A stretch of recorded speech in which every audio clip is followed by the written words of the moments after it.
Hello, everyone. I am Ben Johnson, and this is the Perpetual Chess Podcast. Perpetual Chess is a weekly interview show where top chess players, authors, content creators, and accomplished amateurs discuss their careers and share stories and chess improvement tips. Perpetual Chess is a part of the Blue Wire Podcast Network, and we'd like to give special thanks to our presenting chess education sponsor, Chessable.com. For more information about the show, you can go to perpetualchesspod.com. But without further ado, let's get to the show. Hello there, Perpetual Chess listeners. Before we get to a fun and informative adult improver interview, I wanted to issue a quick announcement. It's a casting call of sorts. So I have a long list of potential adult improver guests, probably more than I could ever get to, but nonetheless, I'd like to collect a few more names.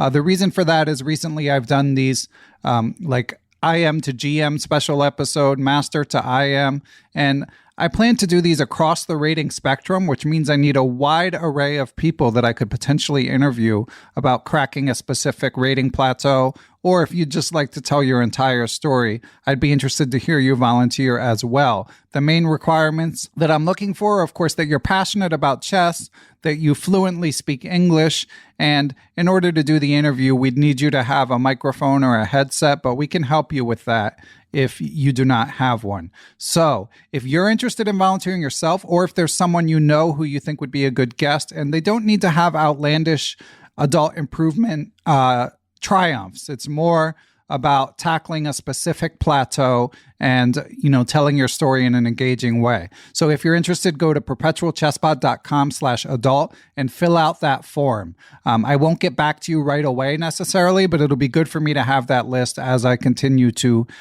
make new episodes and look for interviews designed to help specific segments of the chess playing population. So thanks for your interest. Link in the show description. Let's get to the interview. Hello, everyone, and welcome to another Adult Improver edition of Perpetual Chess, where we welcome a chess amateur for them to share all of their chess improvement secrets. On this edition, we are joined by a 31-year-old Alabama-based Twitch streamer and chess instructor. His name is Cody Smith, better known online as CLSmith15. He's got about 4,000 Twitch followers. He's been grinding hard both in Twitch and in chess. He started serious chess at the age of 24 and has seen a slow and steady climb over the years to Elite Chess Blitz rating of about 2,050 and about 2,150 rapid. He's self-taught using free online resources and has barely ever cracked a chess book, if you guys can believe that. And in recent years, he has tried out over-the-board chess tournaments. So I thought that for anyone thinking of making a similar leap, he will hopefully have some insights. Or for those of us who've been playing them for years, he can give us some fresh perspective. So without further ado, let's welcome Cody to the show. Welcome, Cody. Thank you. Yeah, excited to be here. Yeah, excited to talk to you. So congrats on the progress you've made. It seems like it's been pretty slow and steady, Cody, but could you walk us through the beginnings? Because I know you messaged me online that you're one of these people, you learned chess as a kid, but didn't take it seriously at all until your early to mid 20s. So what happened then? What got you to actually start trying to get better? Right. Yeah. So I'm sure you've heard this same story many times where, I learned the rules as a kid, but never was ever playing seriously or had a coach or anything or played tournaments or any of that stuff.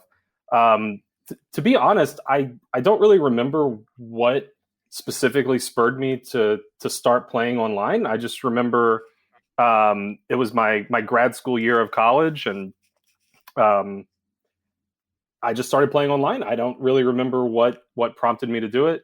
But it's been a very big part of my life ever since then. It's just been all the time chess pretty much. And what do you mean by your grad school year of college? So you did a year after college? Yeah. So I went to the University of Alabama.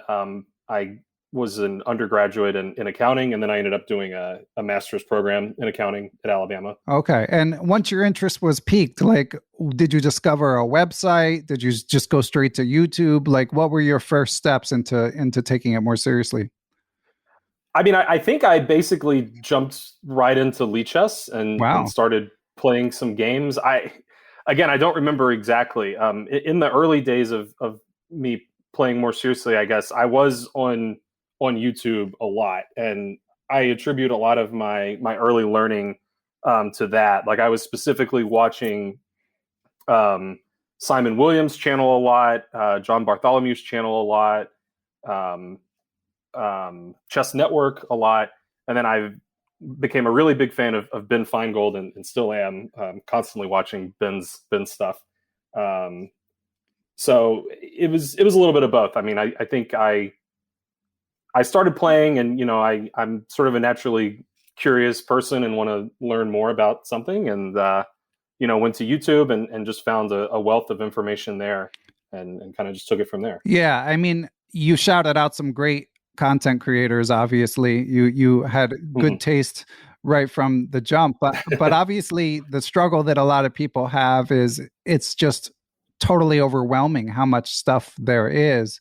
And I feel like now it might be slightly easier because, I don't know, like someone like Levy has blown up and his content is maybe a bit more like explicitly beginner oriented.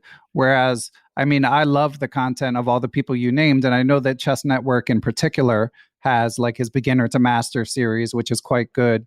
But people like John Bartholomew and Simon Williams, like it's intermediate level often at the easiest. So do you have any memories of like what you started watching from them and how you were able to navigate it, Cody?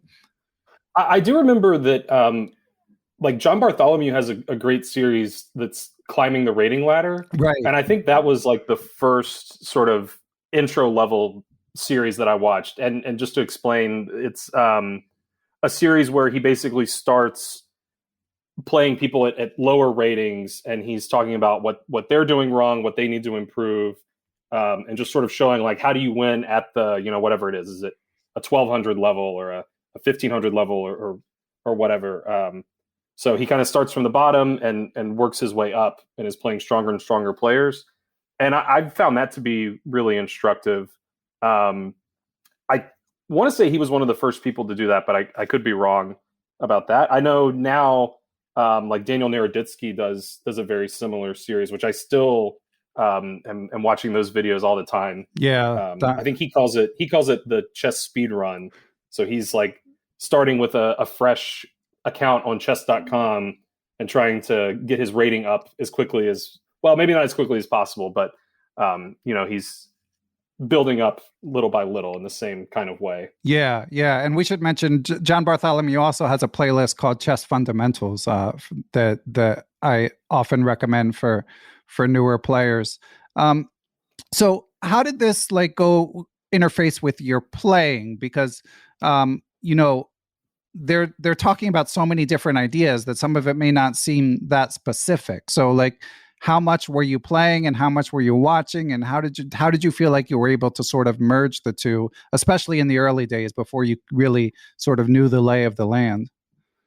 Yeah, I mean, I think it was just about sort of balance. I mean, I can remember, I would, maybe watch a video that was on a certain topic, whatever it may be about, opening principles, or just for example, and then, watch a video, play a few games online, and try to just apply those concepts in those games. I was definitely big on playing slower games early on. Like I was looking back at my Lee chess history, and I saw that I never played a blitz game until I'd been playing for about 6 months before I ever played a blitz game. Good. Yeah. It was more like a year before I ever even played a bullet game. And even then I barely played bullet. That's good. So that made it a little easier for me, I think. Sorry. You got to stay off the bullet crack, Right. Yeah. So I think that made it a little easier to try to like, it gives you more time during the game to, sort of recall those things that the people on YouTube were saying about chess. And try to integrate those things into your thought process. Yeah, I mean, that's something that I'm espousing all the time, and certainly not the only, chess trainer that says like, blitz can be counterproductive, especially as you're getting started. So was that something you picked up from one of the streams, or did you just kind of figure that out on your own when you tried to play blitz? I mean, I think it's both. I don't remember a specific instance of a YouTuber or someone saying like, hey, you really shouldn't play blitz early on. But, I think as a newer player, there's also just a little bit of like fear about playing real people online, and you don't want to come across as like, someone who doesn't know what they're doing. Yeah, you want to put and there's just more risk of that when you're playing a faster game. So I think it sort of meshed with my personality. Like I sort of liked having more time to think things through. And I mean, even that has lasted till this day. Like anyone who's watched my stream will tell you that I still play slow games all the time, and I'm always in horrendous time trouble still. So that's sort of been a common thing. Yeah, the way I found out about you, Cody, as you know, is one of your Twitch fans, Scott Plekta, sent me an email talking about how you really went hard on the rapid games and analyzed them, and also talked about like your compelling presentation style and the fact that you're basically self-taught. So bringing it back to the Blitz conversation, one other point I just wanted to highlight is we're not saying Blitz isn't fun. So if you're playing for fun, like by all means, go for it. Like I just want to be clear that I love playing Blitz, and lots of people do. It's mainly just if you're really trying to optimize every minute and you're rated, say, below 1700, then Blitz might not be the best use of your time. But I mean, chess is a hobby at the end of the day. So if you just want to do what brings you joy, that's totally commendable and admirable even. Anyway, Cody, when you were playing rapid games in the early days, probably the game review algorithms weren't as strong, but like, did you figure out early on that you need to review your games in order to work to improve? Yeah, definitely. That was something that I think almost any YouTube channel you watch will tell you that analyzing your games goes a long way. And, that's still something that I suggest to any students or anyone who asks me. I find that the best way to learn and to improve is to look at your own games, because you've already invested, so much thought into each position or into the game as a whole. So when you're going back through the game, you can kind of think to yourself like, oh, well, in this position, I was thinking about this, and play that out with the engine maybe. And, you try to figure out like, well, I really should have been thinking about this. Like this was more important. Or, I was thinking about this variation and I thought it didn't work, but I missed, X, Y, and Z that makes it okay. So yeah, I think that's definitely very important. And it's great now because whatever platform you play on, if it's Chess or chess.com, in a lot of cases, they just have a button that that analyzes the whole game for you and sort of points out moments where things sort of shifted, and makes it really easy to hone in on those moments. Yeah, it's an incredible resource. I mean, people, when I was a kid, would be arguing about positions for hours, Yeah. like, you could still do it, but it'd be kind of silly because you can just look up the answer. So, right. Yeah. But I mean, it's still important to I think of it as like translating what the engine's saying into like a more human terms. Because obviously sometimes the engine will just spout out some line, or, the evaluation, will spout out some line that maybe isn't really practical for you or any other human to find. So you do kind of have to interpret it a little bit, I feel like. But and I think it's still an invaluable resource. Yeah, and I think it's especially challenging when you're newer to chess, and probably was more challenging again 6 years ago when you were just getting your feet wet as compared to now. And you never had a coach, right, Cody? Right. I've never had a coach. It's something that I still think about, fairly regularly. I think about maybe it's time. Like maybe I should take a few lessons every month or something like that. But I haven't bitten the bullet yet. I feel like I'm still kind of able to improve on my own, and I'm sure I could improve much more quickly if I had a coach. But I haven't taken the leap. Yeah, I mean, finances are always a consideration, but yeah, definitely. I had never had a coach until like the past year and a half, and yeah, the okay. ROI is. I mean, I had coaches in like a team context, and I had mentors, but never just like one-on-one lessons, and I mean, there's a lot of great coaches out there. I definitely recommend it for people who can who can make it work. But I mean, it makes what you've done all the more impressive. So getting back to the engine work, I mean, I think it's very common when you're newer to chess, they're like, okay, it's nice that you're instantly graded by this engine, and if you miss a tactic, that can be fairly understandable. But otherwise, it can be quite hard to understand, like even evaluation differences of like a point or more on some moves. So how were you getting really hung up on that, or were you just kind of like reviewing your games and trying to, pick up what you can? Yeah, I think kind of the latter. It's just a matter of judgment. I think when to kind of throw out what the engine's saying and say that, oh, I can't really like follow this, or I can't I can't attempt to emulate this kind of play. So yeah, I think I sort of have always just tried to get what I can out of the engine, and if you're not able to get something out of a certain position, then that's okay. Just try to get some insight from some other position in the game, I Yeah. guess. And one thing that's really tempting is when you play a poor game, or even a game where maybe like you felt like you were doing well, but then you made some silly mistakes and end up losing or drawing or whatever.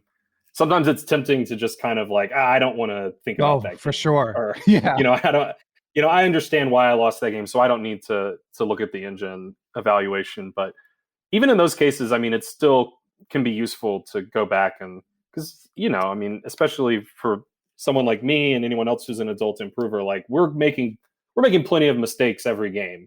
So there's going to be more than one moment that you can try to learn from, in 99% or more of your games. Yeah. You've got So to. even just going back to like the opening and seeing like, okay, well, where did I kind of deviate in the, I guess this is straying from the engine more towards opening database, but just trying to figure out where things sort of first tipped, to one side or the other, and why can still be pretty useful. Yeah. And just to follow up on what you were saying a minute ago, like you've got to learn to love your losses, and often that feeling, that game that you want to bury, and pretend it didn't happen, like that's the one you can learn the most from. And Right. Yeah, and definitely. even if it feels like it might be, speaking from experience here, it might be because like you made some like bonehead blunder, so you might tell yourself like, well, I just made a bonehead blunder, like I don't need to go over that. But you need to go deeper. Like, why did you make the bonehead blunder? Were you tired? Did you forget to calculate? Did you get distracted? Like, you need to try to identify what the cause was of the mistake. And like, it's really from that sort of penetrating self-flagellation that Right. that you can get the true insights you need to improve. Yeah. Yeah. And I mean, it sort of reminds me of the Fisher quote that tactics flow from a superior position. Yeah, Like exactly. that's one thing that's I'm thinking about a lot, or that I say to students a lot. Because your blunder might be something, it could be a very deep blunder. It might be that it's, a long combination where you come out behind material. It might not be practical for you to say, well, I just got to like calculate and see that that's going to happen. But that's not always practical. It sometimes is more practical to just say like, well, if I hadn't had played sort of poor positionally earlier, then maybe I wouldn't have gotten into this predicament where suddenly I have to have some deep calculation to justify my moves. Right. Yeah. And we had a Patreon mailbag question from Alex Friedman, which you've mostly already answered. He asked, do you use the engine when analyzing your own games? And thanks to Alex for supporting the podcast. But I'd like to pivot off that because I'm just curious, Cody, are there any times you do not use the engine? Like some people advocate first review the game without an engine and then look at it with an engine. Like, are you of that school of thought, or do you just boom, go to game review once the game's over? It can kind of depend. I mean, it probably depends a little bit on my my mood after the game. Like if I'm angry about a game, then I might just jump straight to the engine and try to get through it as quickly as possible. Whenever I'm reviewing an OTB game that I played now, I tend to not jump to the engine right away. I try to work through it on my own, and I review all my OTB games on my Twitch stream.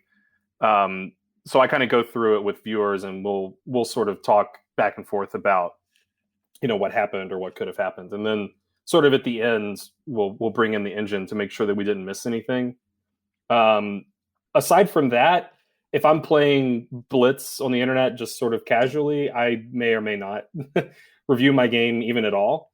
But generally, if I'm going to review a game, I would say most of the time I'm using the engine right away, and just to sort of speed up the process of finding those critical moments. But like you said earlier, even if the engine's pointing out, hey, this is the moment where things started to go badly, I try to backtrack and figure out, well, what could I have done differently to not have that happen?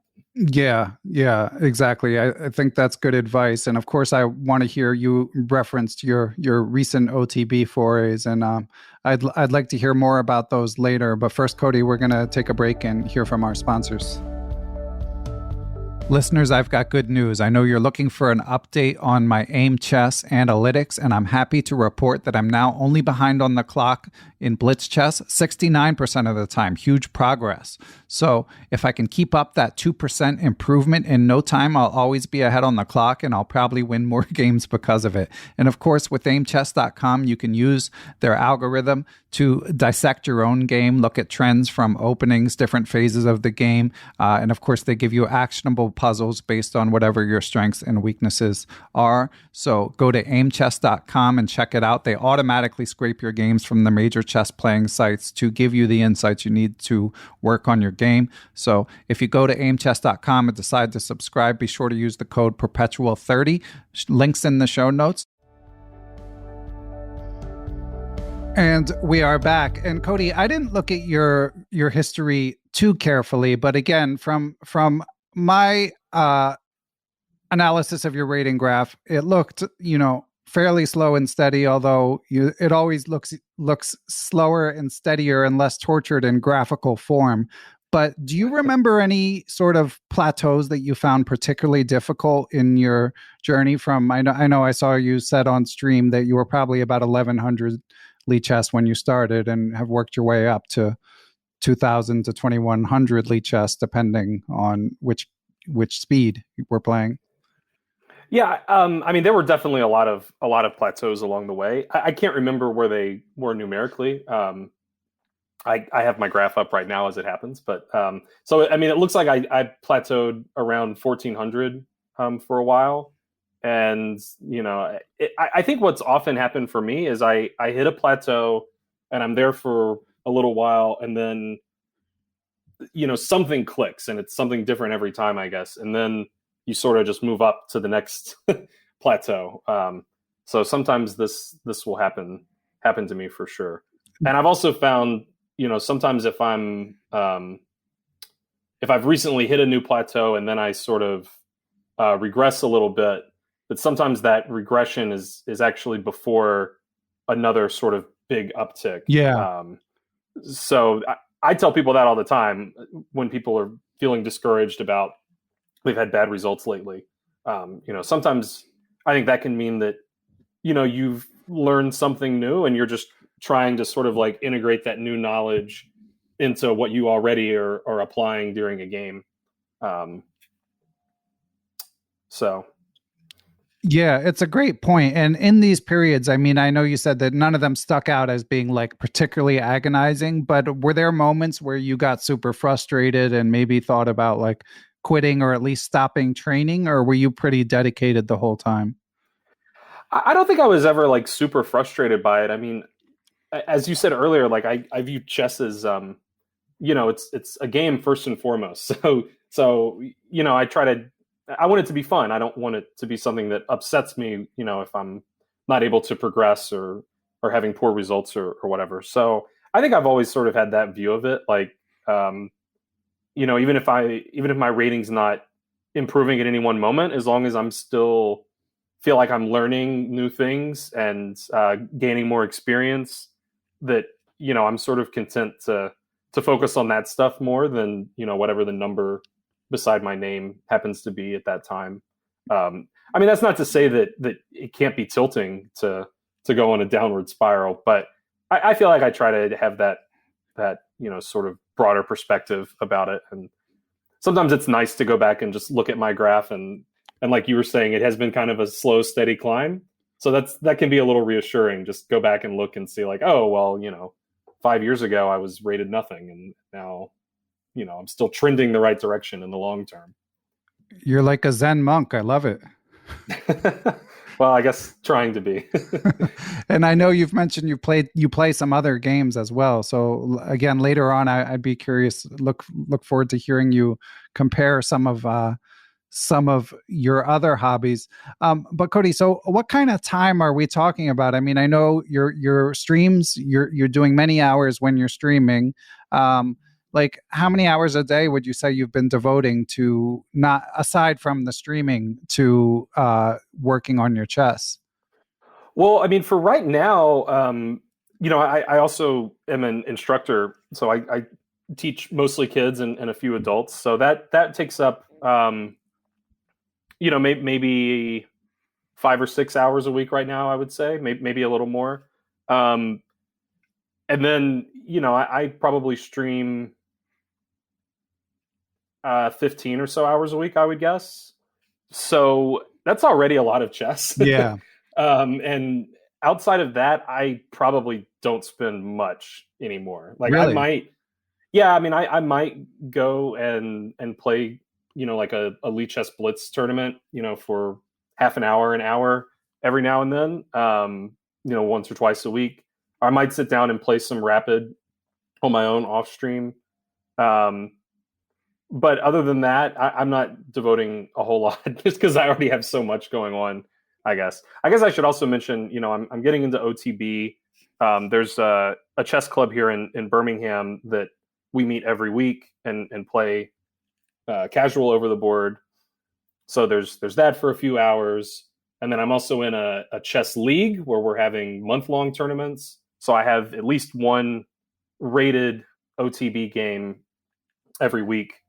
So there's already a lot of chess going on. Yeah. Rated. But maybe more to the point, like before I was streaming and teaching and all this stuff, I would probably play, I would guess, maybe an average of 2 or 3 hours a night. And I think that was just because chess was just what I really enjoyed, like more than a lot of other things. I played video games as a kid, and I still play video games some, but chess was, much more enticing to me at a certain point, I guess. And you're a young guy in your 20s. I think, at least, I don't know about now, but didn't have kids, right? Right. No kids. So yeah. So I've been blessed with some free time to devote to chess for sure. Yeah, but it's interesting. So this league you mentioned, it's OTB live, and you get to play every week. Right. Yeah. So it's a month-long tournament, and we play 4 rounds and 1 game a week. And we have like a Discord server where we the pairings are released there, and we sort of communicate with our opponent for that week. When are you available to meet up? Where do you want to meet up? So normally we're meeting each other like at the library or something. And like it's that. a rated game. You can do it. Yeah, it's USCF rated. That's amazing. That's been great. Yeah. For me. And I would recommend it to people who maybe are interested in OTB, but feel like there aren't enough events in their area. Mm-hmm. If you can find other players, I think it's. Now, to be fair, I wasn't the one who organized all this, right? but my understanding is it's not that difficult to become a USCF tournament director, and then you can kind of start hosting your own events like this. It's true. It's not difficult, and people who run events like that are true unsung heroes. So shout out to everyone who does that, because the friction point for so many people is finding like they say, okay, you convinced me I should play OTB, but how do I do it? And even for me, like I live in central New Jersey. It's between 2 city centers. It's an hour from Philly and like an hour and a half from New York. But nonetheless, when you have that's like, there's nothing like that I'm aware of in Philly. There actually was when I was a kid, but I don't think there is now. And in New York, it's an hour and a half in theory, but it's New York. So it's really the chess league's relatively new for us. I think this is the maybe 3rd or 4th month that we've done it. That's awesome.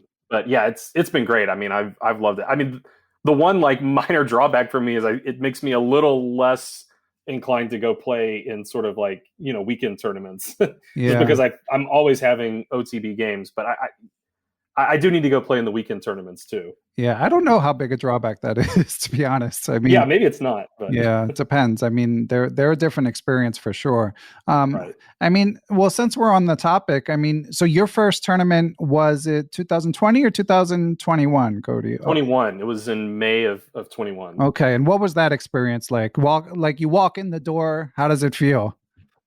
Well, I mean, it was exciting because I had been playing chess for, I guess, 6 years at that point. And I was like, man, finally I'm playing like, what a lot of people would consider to be like, the most official type of chess that there can be. I mean, I would go even further back to before I walked in the door. I was, a little nervous about it, and I slept like horribly the night before. I think I probably got about 4 hours of sleep the night before. So it was already kind of a struggle. And yeah, I didn't really know what to expect, but it was a lot of fun. I won my first game, which was I guess a nice introduction to OTB tournaments. Although I lost my second game, so that was when reality hit. But And how nervous were you when you're sitting down for your first game on like a scale of 1 to 10? oh gosh, I mean, at the beginning of the game, it was probably a 7 or an 8. But I think I think that tournament was probably a game 60 delay 5 time control. Mm-hmm. So the game's fairly long compared to playing a 15-minute game online. So once the first few moves were in, it sort of became familiar again. Yeah. Then it was just chess, and it all the thinking about this being OTB and the rating being sort of more official. That stuff kind of doesn't surface as much in the middle of the game. But I was concerned about actually playing in 3 dimensions, and I've heard other people talk about this. Yeah. Just because I was so used to 2-dimensional games online. So a few days before the tournament, I did a stream on my Twitch channel where I played rapid games online, but I was mimicking the moves on my physical tournament board.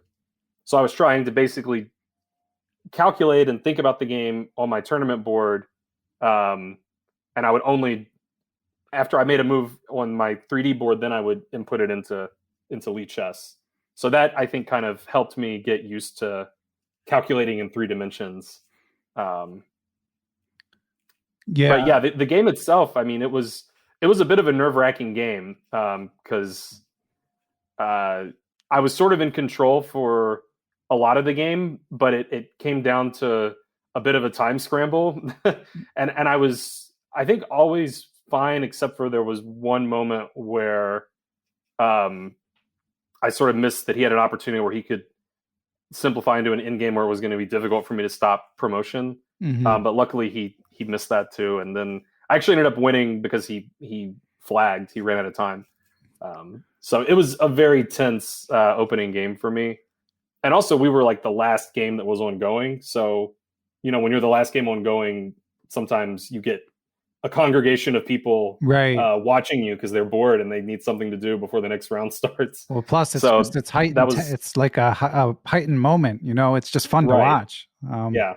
So that made it even more stressful. So to go back to your 1 to 10 question, I think at the beginning of the game it was probably a 7, and then during the game, for most of the game, it was probably a 2 or a 3, and then towards the end, it probably got back up closer to 7 or 8. Yeah, that makes sense. And would you say that has gone down as you've played more? Because I still get nervous before games. It just goes away more quickly. I definitely still get nervous before games, and especially before an event. Like I still often do not sleep well the night before. Same. An event.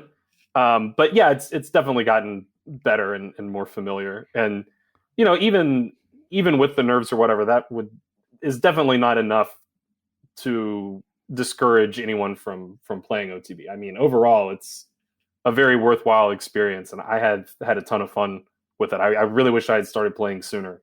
So What's different about it? Like, to anyone listening who might be wondering, like, what surprised you the most? I think what surprised me the most is that like the players are just very resilient, I think, over the board. Yeah. Because everyone that you're playing is someone who has at some point in their life made a conscious decision that they want to pay money to the US Chess Federation to have a membership, and they want to pay entry fees to go play in these tournaments. They want to devote their Saturday to playing chess all day. So, these people, they want to win the game. And even if you find yourself in an advantageous position, they're often going to fight very, tooth and nail to try to scrape out a draw or to try to swindle you or whatever it is. And I feel like that sort of intensity you don't get in the average online game, because it's so easy to just turn the page on an online game. You didn't really invest as much into that online game. So sometimes if you're winning online, your opponents aren't going to play as resiliently as they do over the board. So it's just a different feeling. It just feels much more intense, is the one word I would probably use. But it's like a satisfying intensity. Yeah, well, that's what I was going to ask you. I mean, it's a very apt description, I would say. I couldn't agree more. But some people might look at that as a feature of OTB tournaments, the heightened intensity, the increased nerves. But others might look at it as a bug. They'd just be like, you know what? I don't need this. I have a job, I have a family. Yeah. Like, what do I need this stress for on the weekends? So, but for you, it's worth, like, the juice is worth the squeeze. Oh, definitely. But, I recognize everyone's different. So, for some people, maybe it is, they don't want to deal with that. But, I think people should try it and see how they feel about it. But, like we were saying earlier, chess is a game and it should be fun first and foremost. So if OTB is not fun for you, then, there's nothing wrong with just being an online player, I think. Yeah, definitely. And yeah, I've said it before on this podcast, but my main advice is always just people should try it. It's a unique experience. If you love chess, like, you want to experience the whole spectrum, and it's entirely possible that you'll decide there are better uses of your time. Yeah. But you don't know until you've tried. Yeah. And also as like an online player, before I played OTB, and I live in Alabama, which is not necessarily a big chess community. So most of my friends and family in real life, they're not into chess at the level that tournament players are. So it's also been really nice to get to meet some people who are have a shared passion about chess, as me. So that's a little bit harder to get online, although Twitch has made that a little easier, Twitch and YouTube. But it's been great to make some friends that are really into chess and that can sort of help you out and that kind of stuff. Yeah, for sure. And getting to play 50 rated games a year in Alabama, like, without traveling, that's like a cheat code. You gotta take advantage of that. I'm very thankful for that. I have to thank my friend for organizing the chess league. Yeah, I know he's a big fan of your podcast. So cool. What's his name? Christian. Shout out to Christian. Thanks for organizing the tournaments. Yeah. Cool. Well, we want to bring it back to your Twitch streaming, Cody, but first we're going to take one more break and hear from our sponsors. Our friends at Chessable keep dropping new courses. Some of their latest include Play the Open Sicilian 1 by Grandmaster Miguel Santos. That's got 15 trainable lines that you can use to play against the Open Sicilian, kind of one-stop shopping for an opening that can be overwhelming to learn. And friend of the pod, Simon Williams, is out with The Harry Attack, fighting kingside fianchettos after 1d4, along with I Am Richard Palliser. And they've got tons of new stuff coming from Grandmaster Hans Niemann, Linear Dominguez, and the list goes on. And all of their courses, of course, utilize spaced repetition to help you remember the opening or tactical sequence or endgame that you learn. So be sure to go to chessable.com and take a look at what is new. And we are back, and we want to bring it back to your Twitch streaming, Cody, although I did love those insights about the experience of playing a tournament. So thank you for that. Now, the question with Twitch streaming is, I mean, you've got the unique perspective in that you're a streamer yourself and you've built a decent sized audience, but you're also a consumer. You know, I went to check out your chess.com history, and the most recent game when I looked was against Ben Finegold. I was thinking, well, that probably wasn't just like in the rating pool, you playing Ben Finegold. There was definitely not probably a stream involved there. So anyway, on that note, I wanted to dive into one of our Patreon mailbag questions, for listeners who don't know. People who support the Perpetual Chess via Patreon for as little as a few dollars a month can send in questions to adult improvers like Cody or to grandmasters like Ben Finegold. So anyway, Robert Wall wrote in to ask you, he asked the following, which is, what is your approach to learning from streams and videos? Do you just passively, absorb the content as it comes out? Do you plan and pursue specific themes or content? Do you catch a video and then immediately try to work it over the virtual board? And obviously, since you said you're not watching as much lately, you could apply this to when you were working the hardest. Yeah, I mean, it kind of differs from Twitch to YouTube, I guess, because Twitch is live, so it's kind of like I'm not planning my day around like, oh, my favorite streamer is streaming at such and such time, so I'm going to go watch that. Occasionally I will if I know someone's doing something that I'm very interested in. So the Twitch is maybe a little more passive, like, okay, let's see who's on, let's see what I can take from it. But the YouTube's a little more intentional, especially when I was first starting out, just looking for, there's so many great channels that I think everyone basically just should try to find someone that resonates with them. And it's not that it has to be the same person that resonates with other people. I mean, there's just so much out there. So you can find someone that, you like their style, or you find them really instructive, or you find them really funny or entertaining, or whatever it is. So yeah, I mean, I think it varies from person to person. And in terms of paying attention, do you, like I've mentioned on the pod before, I mean, many times, when I was a student at school, I was a daydreamer. I would constantly like suddenly be thinking to myself, what was the teacher talking about for the last 5 minutes? And the same thing happens to me when I try to watch chess videos. Whereas if I read a book, it's harder for me to keep reading if I'm not actually thinking about what I'm reading, although it does happen sometimes. So do you have that issue? Like, do you have mechanisms in place to make sure that you're focused, or is it for you kind of natural to watch a video and absorb it? Or maybe you're just watching and you get what you get from it and whatever. Yeah, I mean, I think when I was first starting out, it was just I was so eager to try to learn as much as I could that it sort of came naturally for me to focus on it. I mean, to be honest, now, like, if I'm watching a Twitch stream, it's pretty likely that I'm also doing something else. Mm-hmm. So it's not like I'm really like nose to the grindstone trying to take in as much as I can. Yeah, that makes sense.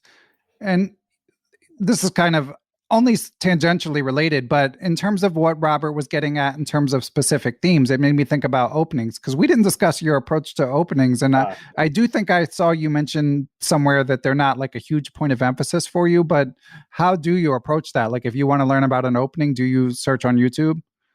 Yeah, YouTube's definitely the first place I go when I'm thinking about an opening. But yeah, that's right. They're not really a huge something I'm thinking about too much. So actually, after I started playing OTB, I think I was about 20 or 25 games in, and I made a spreadsheet where I looked at each of those games and I tried to identify, points that I lost in those games, whether it was, I was never ahead in the game and ended up losing. Okay, there's a half point.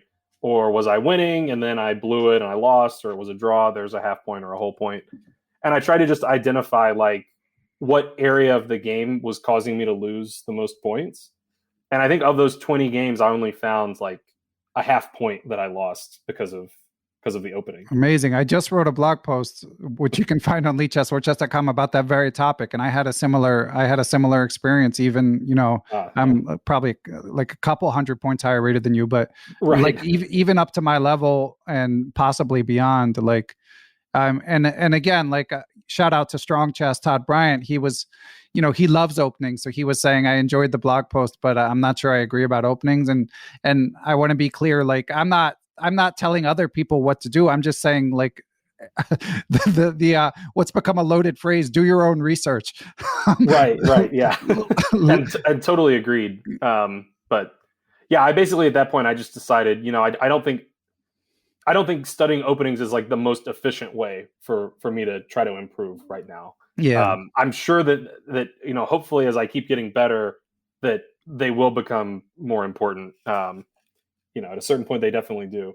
Yeah, and just to add one more thing, like in terms of tournaments, like in Todd and I's conversation on Twitter, like it came up that like I'm measuring things mathematically, where like I look at my engine evaluation after 15 moves and then look to see what the result was. But there are sort of soft factors that maybe can't be captured, like maybe you feel more confident if you know the opening, maybe you have more time.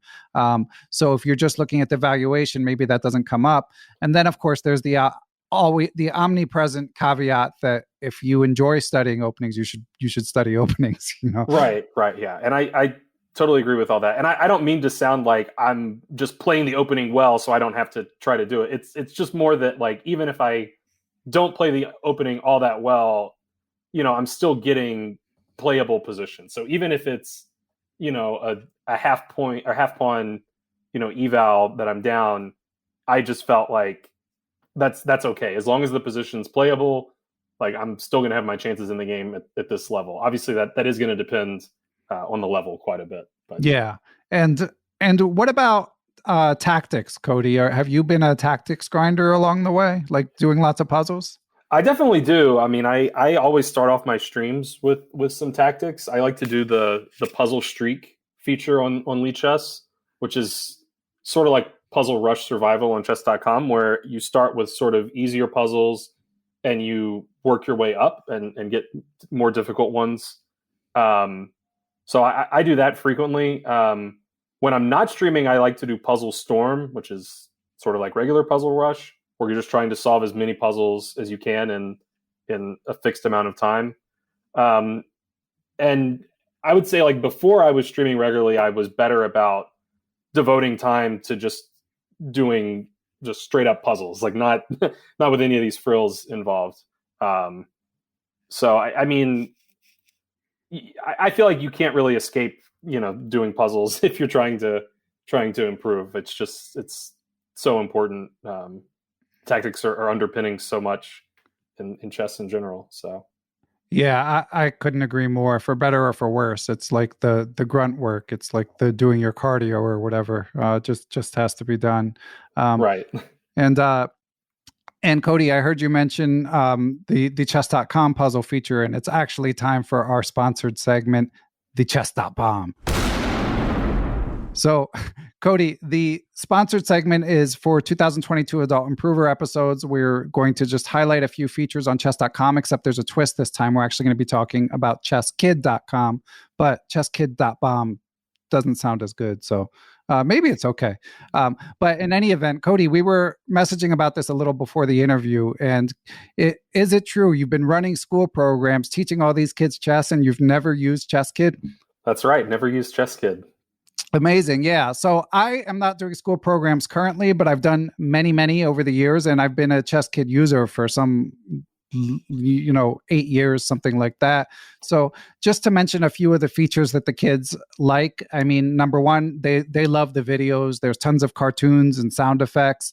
Funmaster Mike's a crowd pleaser. Jonathan Corblaw, who's been on the pod, has been there. Alexander Botez has videos. So the kids really enjoy those, but there's also things that, like, for any teachers listening, you can run clubs and run tournaments where the kids play against each other.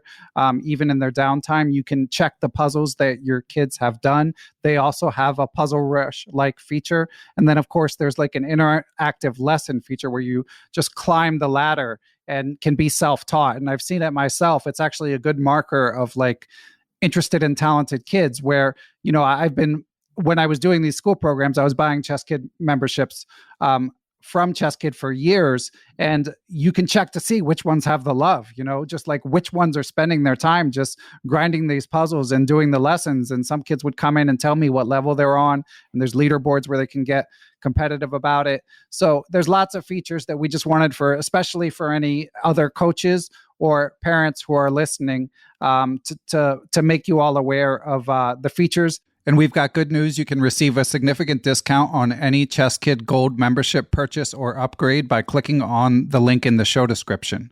And Cody, we've got good news for you, which is that Chesskid has said that they will give gold member accounts to as many students as you want to be good through the rest of the school year.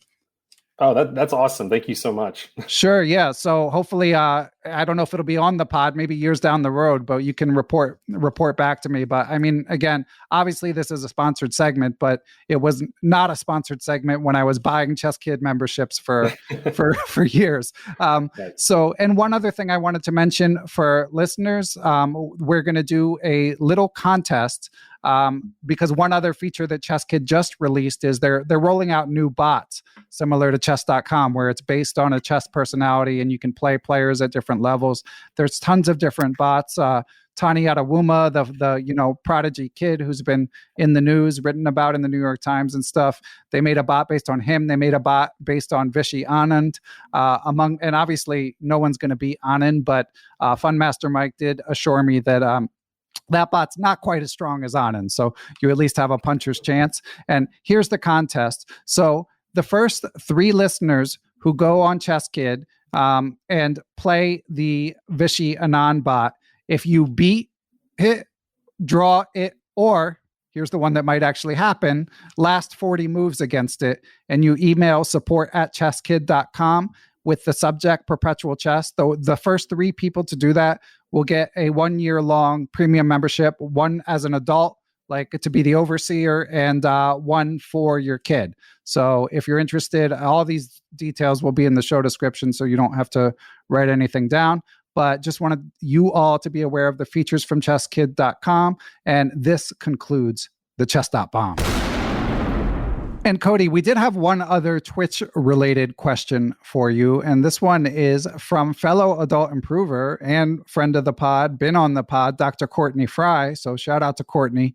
And he writes in and asks a unique question that, again, I think you're kind of uniquely positioned to answer because you're both a Twitch streamer and a Twitch consumer.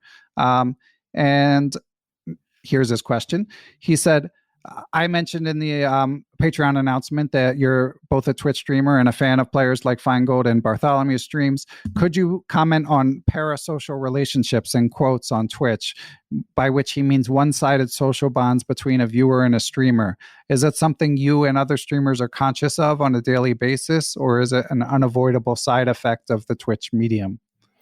Yeah, I mean, I think that's a really interesting question. I can't comment for other streamers. It is something that I think about because I certainly don't ever want to feel like or be perceived as someone who's sort of intentionally creating that sort of a relationship with someone where it can be sort of one-sided.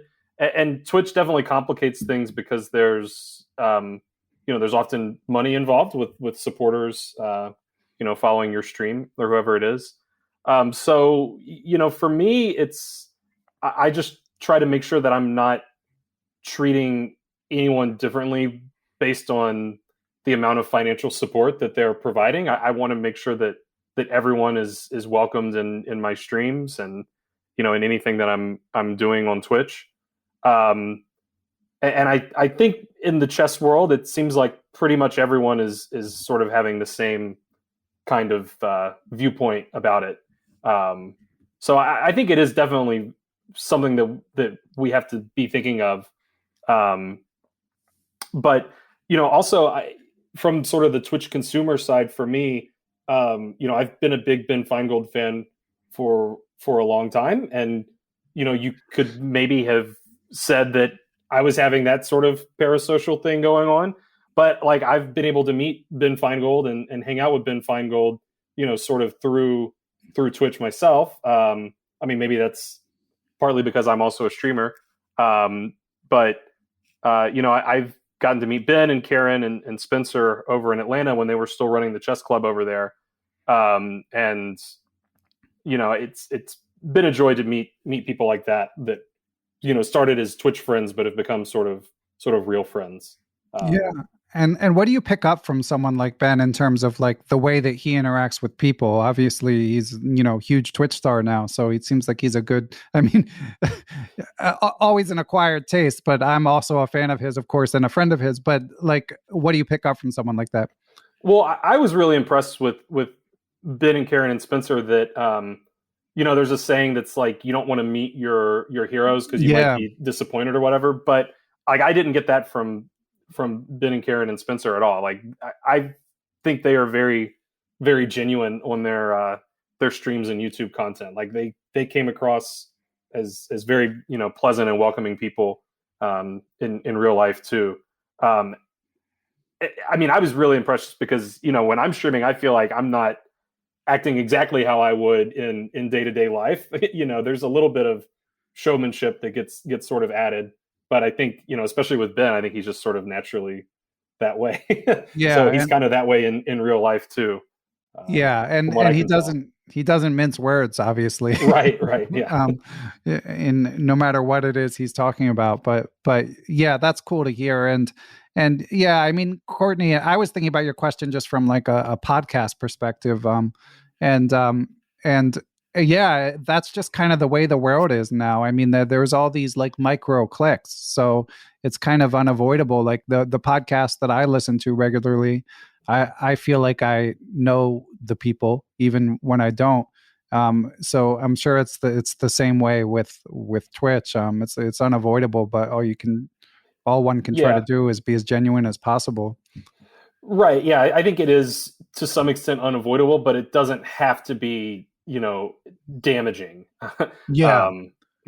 And also I guess I should add, like, I have some viewers or some longtime viewers of my stream that have also started streaming themselves. And, you could say the same thing about me. Like, I'm sort of, originally I was probably best known as being a Ben Finegold viewer and a moderator on his channel.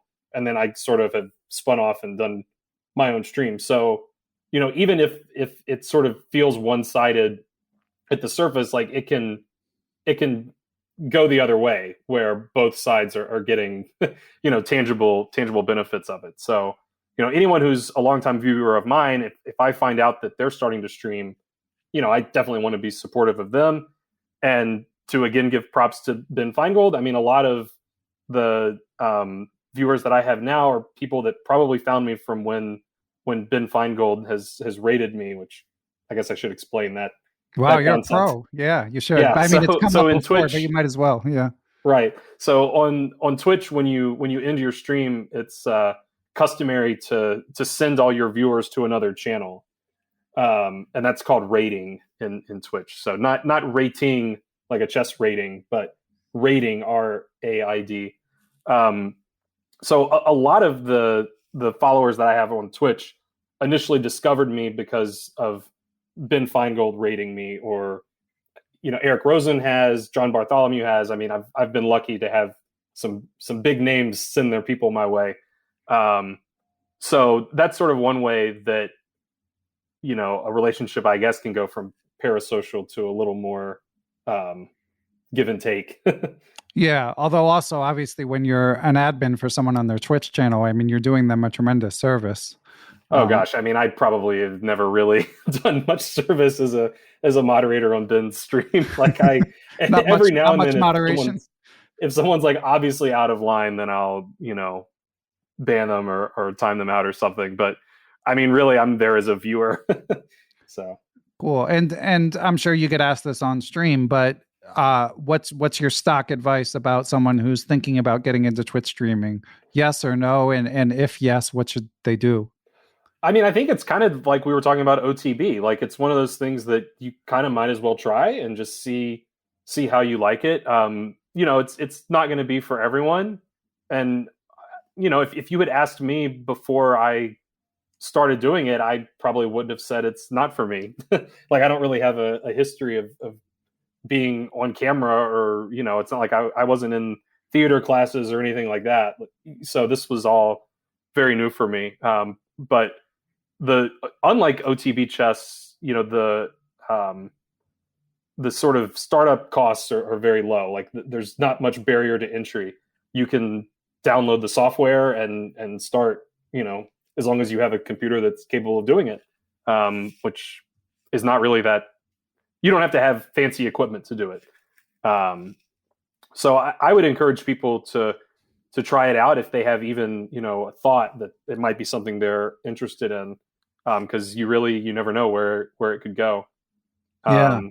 And even kind of from just like a selfish perspective, like my chess has definitely improved as a result of it, because I've had very strong players that will, watch my streams and sort of give me pointers along the way, help me analyze the game or whatever.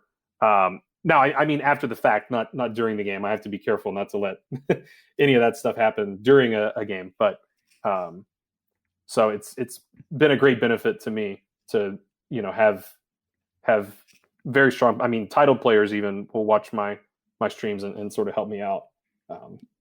That's awesome. Yeah, and I watched enough of your archive to be able to tell that you're clearly enjoying yourself, which is important. You're not just Definitely. like it's not just like some grind. Whether or not you have aspirations, like what your professional aspirations are with it, like you're having fun. Yeah. I mean, I view it as something to do for fun and to not really think about, how much money you're making off of it. Just because I feel like you could drive yourself crazy thinking about, the money aspect if it's something you're trying to rely on for money. But yeah, I mean, like I said, I was playing hours of internet chess a day anyway. So it's kind of like, well, why not stream it and see if there's any benefit, if I like it, if there's any benefit to it. If I can make some side money doing it, great. And if I can have some people help me improve, even better. Cool. And it's CLSmith15, right? I wasn't sure about the 15 when I was reading it's CLSmith15. That was sort of an accidental, not really accidental, but that was my username before I ever had any aspirations to stream. I guess if you're getting started now, I would recommend picking a name that is maybe a little better. A little catchier. Yeah. Yeah. A little catchier and a little less formulaic. Bama chess. Yeah. Something like that would be great. Cool. And Cody, last major topic before we let you go is I did, again, Scott Pleka, thanks for giving me a tip about Cody, because he's been a great guest. Mentioned you're into Scrabble, Go, and Shogi. Yeah. So in varying degrees, I guess, but I dabble in each of those games. Scrabble has been my most recent game that I'm playing a fair amount. Like I played an OTB Scrabble tournament a couple of months ago. Okay, so that was quite an interesting experience. So all the 2-letter words and stuff. I'm like pretty good on the 2-letter words. Occasionally, I still forget, like, is that a word or not? Right. But yeah, so that's been a lot of fun. And there's actually a really great Scrabble community on Twitch too. If anyone is inclined to go seek them out. Cool. I'm sure anyone interested can message you, but last question on that topic. So out of Scrabble, Go, Shogi, and chess, now I read Oliver Reeder's book recently and highly recommend it. And then for anyone who didn't hear that interview where he talks about his book 7 Games, where he talks about these games and chess along with backgammon, poker, and another one that I'm forgetting. It got, so anyway, that informed my perspective of the question I'm about to ask you. But the question is, which game is the easiest and hardest to improve in if you were to rank chess, Scrabble, Go, Shogi? I would say that, so Scrabble's kind of the outlier there because it's much more about word knowledge and are you good at anagramming and that kind of stuff. So that one, it's hard to compare to the other 3 just because it's sort of a different skill set. I would have pegged that as easiest because some of it is just do the work, learn the words, right? Right. I would tend to agree that that's probably the easiest to improve at, and my Scrabble friends are going to probably hate me for saying that. but I would say Scrabble's probably the easiest there. And then it's sort of close to me between chess and shogi for the next easiest, I think, because if people aren't familiar with shogi, shogi is Japanese chess, which is actually very similar to Crazy House chess, which is sort of like one-player bug house. But the main mechanic is when you capture a piece, now it's your piece, and you can drop it on the board on your turn and use it as your own piece. So shogi is very chess-like, but the tactics can be much more complicated because there's just a lot more legal moves at any given point because you have to consider the drops. And also in shogi, all the pieces promote, like even, the bishop promotes, the rook promotes. So there's a lot of like weird sort of things to think about. So shogi's very, very complicated. And then Go is the hardest? I think Go's the hardest because Go is the most like abstract of those four. I mean, the fact that like Peter Hein Nielsen, Grandmaster Peter Hein Nielsen, and I think Matthew Sadler plays, and those guys are geniuses, and they're not elite at it, so it must be hard. It's like it's the most frustrating of those four games for me. Like I will play it sometimes on stream, and it often ends with me just getting like so tilted that I can't play it anymore. Right. And I think it's just because like I'm not great at chess by any means, but like I'm good enough to sort of like understand why things went wrong and try to learn from it. But in Go, it's just like much harder for me to figure out like why doesn't this work? It's just, without getting into a huge discussion about Go, it's just a very, very difficult game to understand, I guess. Okay. All right. And I mean, it seems like you've got a lot going on between chess and all these games and your teaching work. Is there any other major interest we haven't discussed, Cody? Honestly, right now, I mean, I'm kind of just all in on chess. Chess is taking up most of my days, which has been kind of great. That's awesome. Yeah. Cool. Well, it's an inspiring story. Keep up the good work. We look forward to continued progress, Cody. Yeah. Thank you so much. Yeah, and we're not saying goodbye just yet because I want to give a couple shout outs at the end. But I did, before we do that, obviously people should sub to your Twitch channel, follow and sub CLSmith15. Is there anywhere else, like if people want to send you a message or something, that they can do so? Yeah, they can send me a message on Twitter. I'm CLSmith15 on Twitter also. Great. So I'll link to those. Yeah, and then just as we say our goodbyes, here in 2022, since I don't name check all of the Patreon subs on the recorded part that will come after this, I do want to give a shout out to new subs, as I will be doing on every Adult Improver episode. So the way it works for anyone who doesn't know is anyone who donates $5 or more a month gets a shout out here at the end. And some of the other perks are, obviously, you can submit questions for people like Cody. You can gain access to special events like lectures with I am Andres Toth and Grandmaster Davron Koljasevich and many others. You can access to ad-free Perpetual Chess that you can listen to on your podcast app like Apple or Google Podcasts. And I wanted to give a shout out to the following recent subs: Grandmaster Max Illingworth, Azel Chua, I hope I said that right, Azel, and Fred Rocher. So sorry to make you sit through that, Cody, but thanks for your time. It's been a super fun interview. Yeah, thank you so much. It's been a blast. Thanks to everyone who helps make Perpetual Chess possible. Big shout out to my producer, Matthew Passy. I'd also like to thank the Blue Wire Podcast Network, with whom we are proud to be affiliated. Be sure to follow us on social media, Beneficial1 on Twitter, at Perpetual Chess on Instagram, or you can join the Perpetual Chess Facebook group. You can email me, ben@perpetualchesspod.com. And of course, last but not least, I'd like to give major thanks to the Perpetual Chess Patreon and PayPal supporters. Those who choose to join that community based on their level of support can do things like submit questions for guests of the show, have access to live Zoom Q&A lectures with grandmasters who often have appeared on the show, going over chess games, answering questions, stuff like that. And you can even get access to ad-free Perpetual Chess if that's your preference. So, but most of all, thanks to everyone for listening, and we will catch you all on the next episode.